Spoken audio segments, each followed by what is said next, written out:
BFM Business, BFM Crypto, le club. Le club avec aujourd'hui en plateau Valentin Demey, journaliste chez Cryptos. Bonjour, merci d'être avec nous. Bonjour. David Princet, président de Binance en France. Bonjour également. Bonjour. Et merci d'être avec nous. Et va nous rejoindre dans un instant Amaury de Tonquédec, notre journaliste notamment spécialisé dans les cryptos. D'abord, les niveaux à surveiller sur les cryptos. On va retrouver Xavier Fesneau, Interactive Trading. Bonjour Xavier. Bonjour.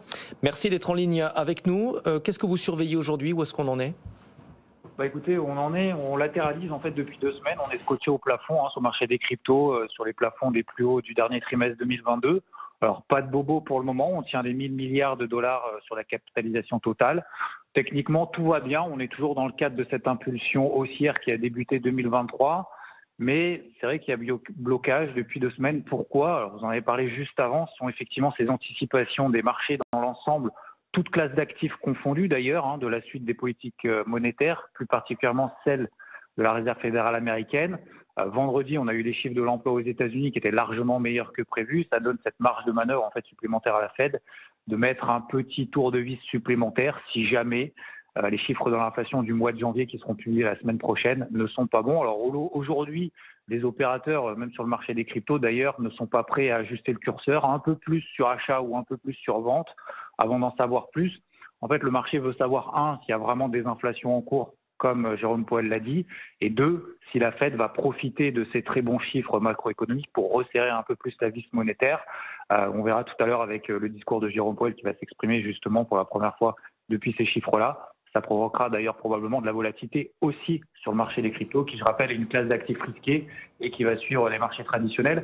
Donc en attendant ce déblocage, d'un point de vue macroéconomique, on reste encore une fois dans cette positive attitude des marchés cryptos, mais on a quand même un frein général qui a été actionné. On est dans des petits mouvements journaliers sans grandes conséquences techniques pour le moment. Et pour répondre à votre question, donc ce schéma technique qui est positif le restera tant qu'on tient sur le Bitcoin les 22 500 $. On n'en est pas loin, d'ailleurs on n'en est pas loin du tout. 1500 $ sur l'Ether, c'est plus loin parce que l'Ether surperforme le Bitcoin, il monte plus vite que lui depuis quelques jours. Ça, c'est pour le court terme. Pour la vraie remise en question de cette psychologie positive qui a été actionnée en ce début d'année 2023, c'est 21 000 $ sur le Bitcoin et 1400 $ sur l'Ether. À l'inverse, au-dessus de la tête, à quel moment est-ce qu'on va relâcher les freins pour passer la seconde? 23 200 $ sur le Bitcoin, 1670 $ sur l'Ether. Ça, ce sont vraiment les niveaux techniques clés que je vais suivre ces prochaines heures et ces prochains jours et qui seront à passer pour aller plus loin.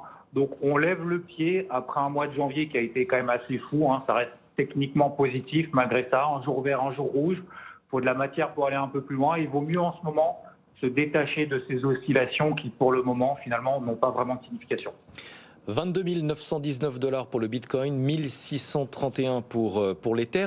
Peut-être en quelques mots, quelle est la corrélation entre les politiques monétaires et l'évolution des cryptos? En fait, il y a toujours une corrélation avec le dollar américain, avec les taux d'intérêt aux États-Unis. Il faut savoir effectivement que le marché des crypto-monnaies essaye de puiser des news, que ce soit d'ailleurs économiques, mais aussi techniques. On a à peu près des similitudes, des automatismes qui sont en train, depuis maintenant quelques mois et même quelques années, le marché crypto est en train de se professionnaliser. Alors, il est toujours nettement plus petit que les marchés traditionnels, mais on a certains mimétismes du marché des cryptos par rapport au marché traditionnel. Donc, c'est pour ça qu'effectivement, il y a toujours cette notion d'actifs risqués entre les marchés crypto et les marchés traditionnels. Et c'est pour ça que c'est quand même important d'en savoir un peu plus sur cette politique monétaire, parce que ça va avoir un impact déjà sur le dollar. Le dollar va avoir un impact sur les marchés traditionnels et les cryptos vont suivre les marchés traditionnels.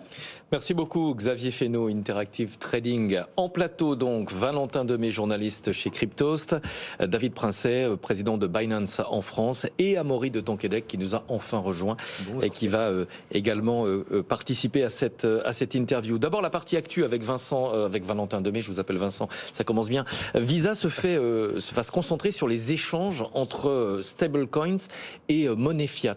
Oui, c'est l'un des grands enjeux effectivement de l'année. On avait vu une partie de ces sujets esquissés de 2022. Visa, Mastercard, les 2 grands géants du paiement s'étaient positionnés avec intérêt sur les sujets du stablecoin. Et ça avance puisque dans le cadre d'une conférence de l'écosystème Starkware, qui est connu de l'écosystème, qui vise à donner grosso modo un peu plus de scalabilité à Ethereum, eh bien la proposition de Visa vis-à-vis des stablecoins, elle est revenue sur la table. Qu'est-ce qu'on entend? Eh bien, l'un des représentants de Visa voit les stablecoins comme un moyen de outrepasser les paiements SWIFT qui sont un peu complexes et qui ont des délais un peu compliqués dans les milieux où il faut aller très vite. Sur SWIFT, justement, l'un de ses représentants nous dit: nous existons sur SWIFT, nous ne pouvons pas transférer de l'argent aussi fréquemment que nous le souhaitons car il existe un certain nombre de limitations sur ce réseau. Nous avons donc commencé à expérimenter d'autres manières d'échanger ces flux, et les stablecoins, c'est instantané. Pour rappel, c'est un token qui suit le prix du dollar. On connaît l'USDC, on connaît l'USDT, qui sont deux stablecoins géants qui représentent plus de 120 milliards de dollars sur les blockchains, et ça permet justement d'envoyer de l'argent de manière instantanée sur 2 adresses. Donc c'est super intéressant pour des outils de paiement comme Visa et Mastercard. Et surtout, il y a un pont très important entre la monnaie scripturale, la monnaie fiat qu'on connaît aujourd'hui, et les stablecoins. On entend parler aussi des monnaies numériques de banque centrale, les MNBC. Tout ça, ça va faire différents moyens de paiement avec un seul et même objectif: transférer des dollars ou des euros. Et celui qui sera à la frontière entre ces trois mondes sera l'un des grands gagnants. Donc effectivement, Visa a tout intérêt à s'y intéresser.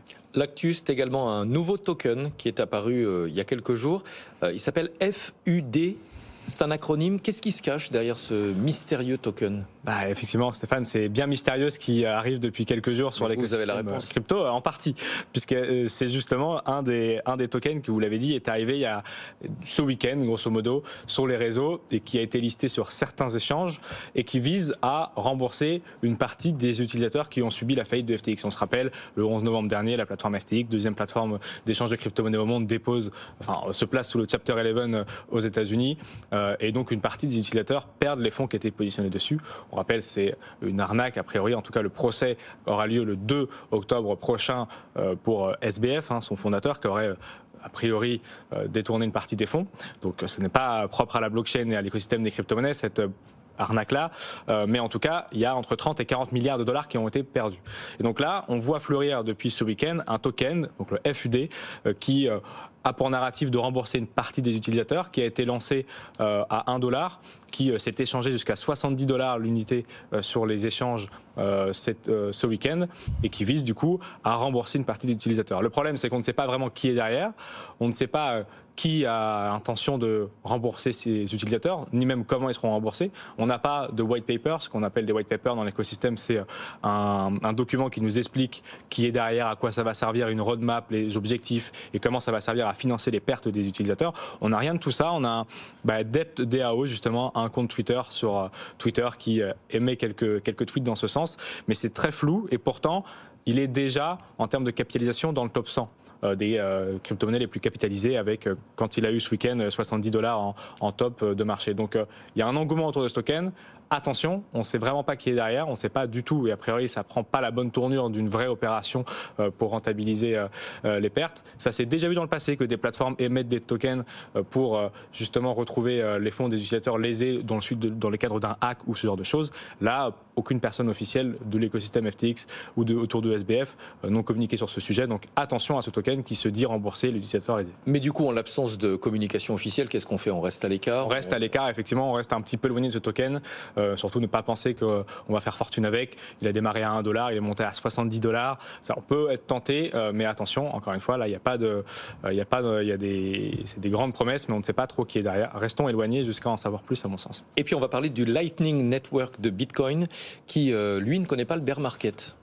Eh oui, le bear market, on le voit moins ces derniers temps, ça fait plaisir, ça fait un mois et demi que les cours remontent un petit peu, mais c'est vrai que par rapport à l'année dernière ou encore celle d'avant, l'euphorie sur les marchés est un peu moins présente. En revanche, sur le Lightning Network, c'est pas le cas, ça continue d'augmenter en termes de volume. Qu'est-ce que le Lightning Network? Bitcoin, on connaît tous Bitcoin, la première crypto-monnaie du marché. C'est un réseau qui fait environ une transaction toutes les 10 minutes, enfin qui fait un bloc toutes les 10 minutes pour être très précis. Donc c'est un réseau qui est très puissant, très robuste, mais qui n'est pas très scalable. On pourrait lui reprocher justement de mettre un peu de temps à valider les transactions. Et donc dans cet objectif, il y a une surcouche du réseau, une manière d'être un petit peu un layer 2, on appelle dans l'écosystème, qui s'est donné pour objectif de donner plus de scalabilité et de permettre les échanges du quotidien. Justement, pour sortir de la problématique qu'on donne beaucoup à Bitcoin et que certains ont du mal à comprendre, qui est ce n'est pas qu'un outil de spéculation, c'est aussi un outil de paiement. Et pour être un outil de paiement, il ne faut pas, Stéphane, que quand vous alliez prendre votre café au coin de la rue, ça met 10 minutes à être validé. Sinon, il va être froid ou... Exactement, il va être froid. C'est l'exemple qu'on prend tout le temps. Exactement. Et donc, pour ça, il y a le Lightning Network. C'est donc un autre réseau Bitcoin, si on veut synthétiser un peu les choses et les simplifier un peu surtout. Et ce réseau-là, on voit quand des Bitcoins quittent la blockchain principale pour aller sur cette blockchain de Layer 2. Et ça, c'est en totale augmentation depuis un an. Pour vous donner une idée, en février 2022, entre février 2022 et février 2023, donc en un an, c'est plus de 2300 Bitcoins qui se sont déplacés du réseau principal vers le Lightning Network. Et c'est donc environ 6000 bitcoins aujourd'hui sur l'entièreté du Lightning Network. C'est donc une augmentation sur ce temps-là de 50% environ des actifs qui se sont déplacés un peu moins sur ce réseau. Donc c'est assez important sur une année où pourtant le cours des crypto-monnaies et du Bitcoin a un peu baissé, mais cet intérêt, il est toujours présent, surtout depuis que des pays comme le Salvador et des entreprises permettent justement d'utiliser Bitcoin comme monnaie légale, ou dans le commerce du coin d'accepter du Bitcoin. C'est toujours ou bien souvent Lightning Network parce que c'est bien plus rapide et moins coûteux. Comment est-ce qu'on l'interprète? C'est une démocratisation de l'utilisation du Bitcoin au quotidien. Je vois Amaury qui trépigne à côté. Lui, il rêve d'une chose, c'est d'aller acheter sa baguette de pain tous les matins en Bitcoin. Mais en tout cas, effectivement, c'est l'une des réponses à la critique qu'on peut faire, que c'est un outil de spéculation, c'est pas un moyen de paiement. Et bien là, on donne du crédit à c'est aussi un moyen de paiement. La preuve étant, cette solution qui permet de faire beaucoup plus vite à moindre frais est en augmentation dans les pays, pour la raison des pays qu'on vient de citer qui le mettent en cours légal, et aussi parce qu'il y a de plus en plus de sociétés qui s'y intéressent et donc qui le mettent comme possibilité de paiement sur les sites et dans les cafés du coin. L'actualité également, c'est Binance Tax. On va en parler justement avec David Princet, directeur général de Binance France. Bonjour et merci d'être avec nous. Vous avez lancé Binance Tax qui permet de déclarer ses plus-values ou moins-values en crypto en France. Comment ça fonctionne? Alors c'est très simple, on va pouvoir scanner l'ensemble des transactions des utilisateurs, calculer la plus-value quand elle a été faite uniquement sur la plateforme Binance. Si elle a été faite sur d'autres portefeuilles, la plateforme Binance et d'autres plateformes, il faudra prendre des outils un peu plus avancés. Mais ça va vous permettre d'avoir un premier calcul de vos taxes exact et en tout cas approximatif sur la plateforme Binance. Après, si vous allez un peu plus loin dans votre utilisation, il faudra quand même utiliser des outils un peu plus avancés. Moi, je l'avais beaucoup américanisé, je disais Binance. Chez nous, on dit Binance. Vous avez des questions sur ce mécanisme, Valentin? Non, alors pour le coup, c'est vrai que c'est quelque chose de très complexe. La taxation en France, elle est assez simple, c'est la flat tax, c'est 30% sur les plus-values. Mais quels que soient d'ailleurs les investissements, ça ne concerne pas que les cryptos. Ça ne concerne pas que les cryptos. Effectivement, c'est un régime assez commun, mais dans les cryptos, c'est effectivement grosso modo 30% sur les plus-values. Mais encore faut-il comprendre, savoir les plus-values, c'est quelque chose qui est extrêmement complexe. C'est Binance, c'est très intéressant qu'ils puissent ajouter directement à leurs utilisateurs de proposer ça, parce que sinon, c'est un enfer. On connaît, et vous recevez ici Pierre Morisot de qui est une société qui fait justement dans l'ensemble, qui traque sur les plateformes en général ces flux-là, mais qu'en natif, Binance propose sans frais supplémentaires à leurs clients de regarder directement ça pour aider à la déclaration des impôts. C'est une très bonne chose parce que c'est un casse-tête pour ceux qui font un peu d'utilisation de crypto-monnaies chaque année. David, ça correspondait à une demande importante de la part de vos clients? Oui, et particulièrement en France. Depuis que Binance a été enregistré, on voit que beaucoup d'utilisateurs veulent cette fonctionnalité. On fait souvent des questionnaires pour demander quelles sont les features qui sont demandées, les fonctionnalités, les points les plus chauds. La Binance Card en était une, pouvoir défoncer ses cryptos directement dans une boulangerie ou dans leur usage au quotidien. Mais justement, le calcul de la plus-value est quelque chose. Au moins avoir une façon simplifiée de pouvoir avoir une estimation dans un premier temps et après faire le calcul de façon plus fine, ça, c'est une grande aide pour les utilisateurs. Mais c'est particulièrement complexe de calculer justement ces plus-values ou ces moins-values dans le domaine des cryptos? Dans le domaine des cryptos et dans le domaine français. Mais après, c'est aussi c'est là où le métier commence. Quand vous avez des gains, il va falloir savoir les déclarer et c'est une science aussi. Si vous voulez, si on compare les différentes régulations, c'est quand même pas mal en France parce que vous ne déclarez vos cryptos qu'à la sortie fiat. Dans beaucoup de pays, c'est transaction par transaction et là, ça devient beaucoup plus complexe. Donc, on peut se plaindre, mais on a une relative quand même aisance à démarrer en France. C'est après, au retour en fiat, que ça peut devenir un peu plus compliqué. Donc, il est faux de penser que c'est plus compliqué en France qu'ailleurs? C'est toujours assez très simple en France. On aime bien se plaindre de notre situation législation française. La réglementation était vraiment compliquée, etc., n'avait pas beaucoup d'opportunités. En fait, on s'est rendu compte qu'elle en avait beaucoup. La taxation, elle est toujours trop haute en France, surtout. Mais il y a beaucoup d'avantages qu'on voit et qu'on peut observer. Et là, on le voit bien. On va parler aussi de Binance plus généralement. Quelle est votre place aujourd'hui dans le monde et en particulier depuis la fin de FTX? On en parlait il y a un instant. Écoutez, on est leader de notre marché, mais après, il faut réagir avec assez d'humilité. On est dans un milieu qui évolue assez vite. Être leader aujourd'hui ne garantit pas d'être leader dans les 5 prochaines années, donc il faut travailler dur, il faut continuer à avancer. En même temps, on a une position qui maintenant se renforce et de là vient une vraie responsabilité d'ouvrir la voie et de mener les autres. C'est-à-dire que l'écosystème crypto ne va pas grandir qu'avec nous et ne doit pas grandir qu'avec nous. Donc on doit faire en sorte qu'un écosystème naît et qu'une industrie commence à devenir florissante et vaste. Amaury? Oui, c'est vrai que qu'est-ce que ça vous fait depuis qu'il y a eu l'effondrement d'FTX, le fait que ça vous fait un quasi-monopole en fait sur les plateformes centralisées? Est-ce que c'est un avantage ou au contraire, est-ce que du coup vous concentrez plus de critiques par rapport à ça? C'est une responsabilité envers les utilisateurs. On a eu un moment où il y a eu des doutes sur nos preuves de réserve, notamment, et où on a eu beaucoup de retraits. Il a fallu engager et faire notre travail et permettre aux utilisateurs de retirer toutes leurs cryptos. On a eu des volumes autour de 7 à 15 milliards qui ont été retirés pendant 24-48 heures. On l'a fait de façon très professionnelle et maintenant ces volumes sont revenus.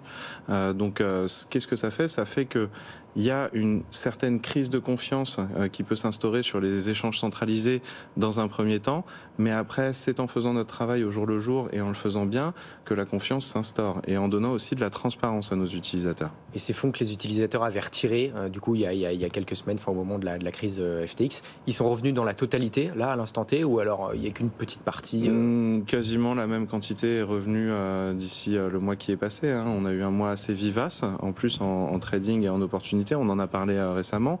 On a aussi des innovations, comme vous l'avez dit. Visa s'est positionné sur les cryptos. Mastercard a lancé la crypto card avec nous au Brésil. La Binance Card, elle est toujours active en France. Elle offre 8% de cashback. Donc il y a plein de modalités qui font que, au final, les utilisateurs utilisent la plateforme Binance quasi quotidiennement, toujours. Ces grands acteurs, Visa, Mastercard, sur le marché de la crypto, comment est-ce que vous le percevez? Je les perçois comme des autorités de confiance. C'est des acteurs qui existent depuis 50, 60, 70 ans, qui ont une grande expérience dans le milieu des paiements. Mais pas forcément dans les cryptos. Mais pas forcément dans les cryptos, non.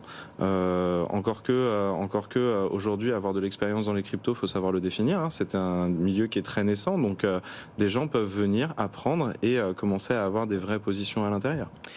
Où est-ce que vous en êtes dans votre installation en France, Binance? Ça se passe bien, la greffe prend bien. On a en un an recruté plus de 150 profils, des CDI, donc c'est déjà très encourageant. Pas que des Français, il y a aussi des gens qui viennent en France pour travailler ici chez Binance, donc c'est pas mal. On est aussi en train de développer toutes les applications qui sont connexes à notre écosystème, Trust Wallet et d'autres, et le protocole BNB Chain. On est en train, si vous voulez, d'avancer sur 3 niveaux. Le niveau éducation, où on a commencé à lancer nos programmes via Binance Academy, mais aussi à parler dans des grandes écoles et dans des écoles d'ingénieurs.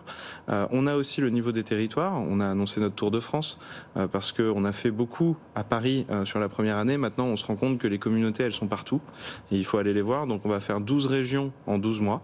En quoi ça va consister? On vient pendant au moins 2-3 jours. Événements, meet-up, rencontres avec la communauté et animation un peu. Le but, c'est d'éduquer, mais au plus près. La blockchain ne va pas se construire qu'à Paris. Et d'ailleurs, la France, ce n'est pas que Paris. Ça s'adresse uniquement à des personnes avertis, j'ai envie de dire, qui connaissent bien les cryptos, ou est-ce que c'est relativement ouvert? Alors, sur 3 jours, on va pas avoir que du hardcore crypto, on va avoir et des séances d'initiation avec Trust Wallet, avec des organismes qui sont avec nous. On a Binance Charity qui va nous suivre pour des formations avec Simplon. On a des meet-ups qui seront, oui, très communauté crypto qui nous connaît, et des moments un peu plus privilégiés avec des membres de la communauté. Mais le but, c'est vraiment d'être présent et de créer le premier point de contact. J'avais une petite question moi par rapport à, toujours pour revenir un peu à ce qui s'était passé l'année dernière avec FTX. FTX c'était la 2e plateforme d'échange centralisée. On voit que depuis quelques semaines, il y a un engouement autour des plateformes d'échange décentralisées, qu'on appelle les DEX, notamment autour de DYDX ou GMX. Comment est-ce que vous voyez cette hype? Est-ce que c'est une menace pour des plateformes d'échange centralisées comme Binance, qui est la numéro 1 en ce moment? Non, c'est complémentaire. Déjà, je pense que l'engouement des DEX, elle commence depuis bien longtemps, c'est la DeFi.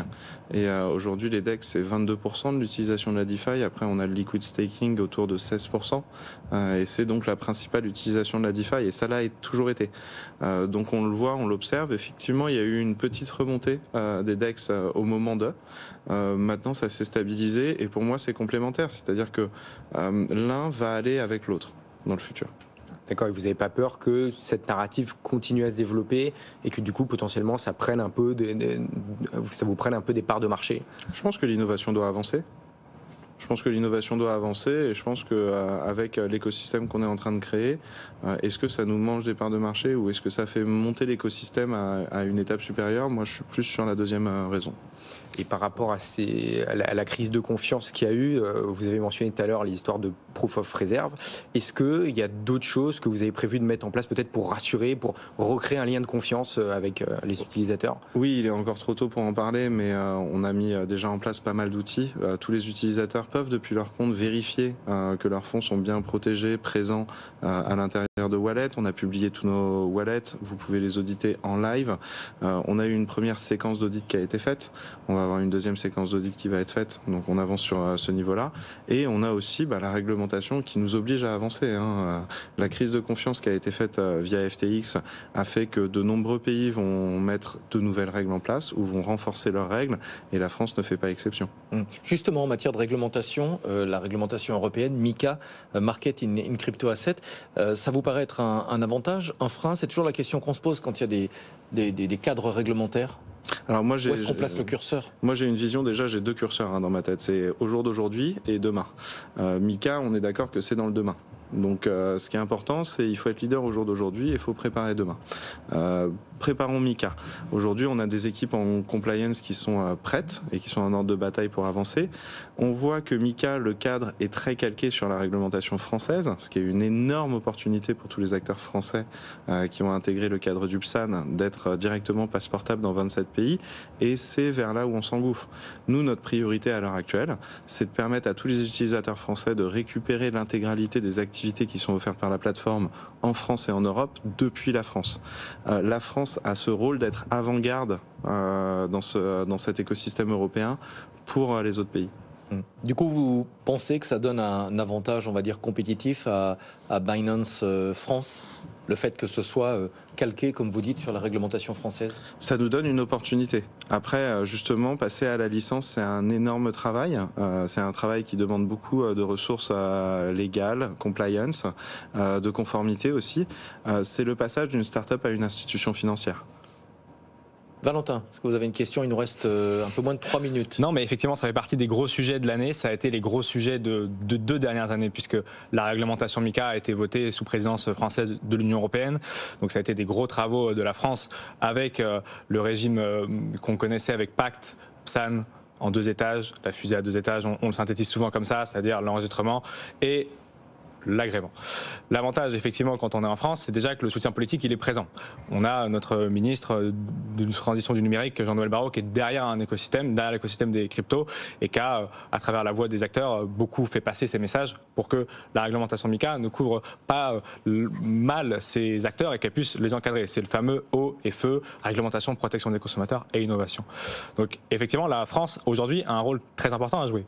Parce qu'elle a le soutien politique, parce qu'elle a des géants étrangers qui viennent s'installer comme Binance, des géants locaux qui s'exportent à l'extérieur et qui sont très puissants et importants en France. Vous recevez ici Owen Simonin, Asher avec ses entreprises et d'autres.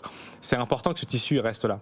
Et donc effectivement, cet équilibre-là, jusqu'à MiCA, il permettra à la France de sécuriser ses acteurs, de les emmener jusqu'à MiCA et donc jusqu'à son rayonnement européen pour faire de l'Europe un poids important dans le monde du Web3, parce qu'on l'a peut-être en partie raté dans le Web 2, et de faire en sorte que la France soit, reste et ou devienne, en fonction du curseur que chacun mettra où il veut, une puissance importante sur ce territoire en France et donc pour l'Europe. Merci à tous pour ces explications. C'était complètement accessible pour une personne âgée comme moi. Je vous remercie d'avoir fait participer au débat. Valentin Demey, journaliste chez Cryptost, et David Princet, président de Binance en France. Merci à Amaury de Tonquédec, qui est également le producteur de cette émission. Comme ça, vous mettez un visage aussi sur la personne qui met en ordre cette émission tous les jours du lundi au vendredi.